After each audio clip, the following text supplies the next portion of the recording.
for 5 minutes. Thank you, Mr. Speaker. Mr. Speaker, I rise today to unequivocally condemn in the strongest possible terms the actions of the Speaker of the House, Nancy Pelosi.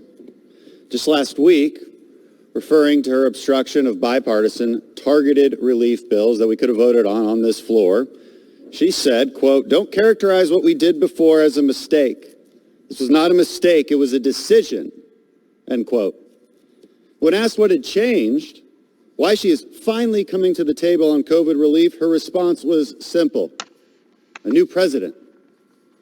We've known for months that Speaker Pelosi was holding the American people hostage for political gain. I've said it, my colleagues have said it. While Americans suffered under unscientific, foolish lockdowns, Pelosi withheld relief for political purposes. Not policy purposes, but political purposes. But we now have a full admission. She said the quiet part out loud. This was never about what was best for the American people, never about honest policy disagreement. It was about preventing President Trump from getting any credit. It was about politics.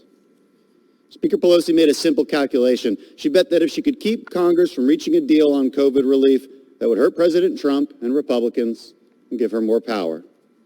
Even when members of her own party asked her to bring common sense, standalone, bipartisan relief measures to the House floor that would easily become law, she refused. She would say over and over again that nothing is better than something. And she was being honest.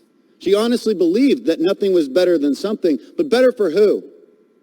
Not for the American people, that's for sure.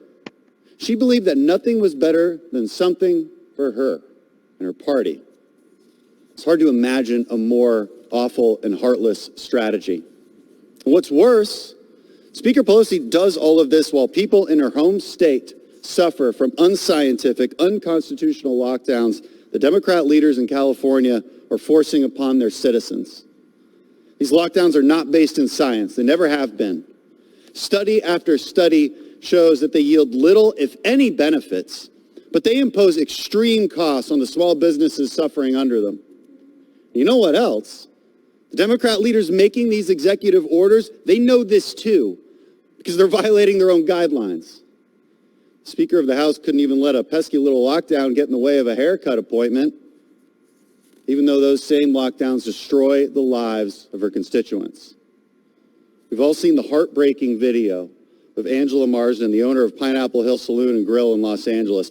Everyone should have to watch that testimony as Democrats shut down her outdoor dining while a Hollywood studio sets up shop right next door. She represents millions of Americans suffering who have taken note of the hypocrisy of these lockdowns, of the double standards, as big businesses can operate freely while small businesses are shamed into submission and told wrongly that they are the ones who must sacrifice to slow the spread, that the demise of the business they spent their whole lives building is the price to pay because if it just saves one life. But this is unscientific nonsense. And we all know it. Study after study shows outdoor dining is safe, that outbreaks are not occurring because of our small businesses, our gyms, our restaurants, our salons. And yet these small businesses are in the crosshairs of cowardly politicians across the country. This madness has to stop. This arbitrary application of executive orders is deeply, deeply unconstitutional. Justice Gorsuch recently stated, "There is no world in which the Constitution tolerates color-coded executive edicts that reopen liquor stores and bike shops, but shutter churches, synagogues, and mosques." Americans have had enough.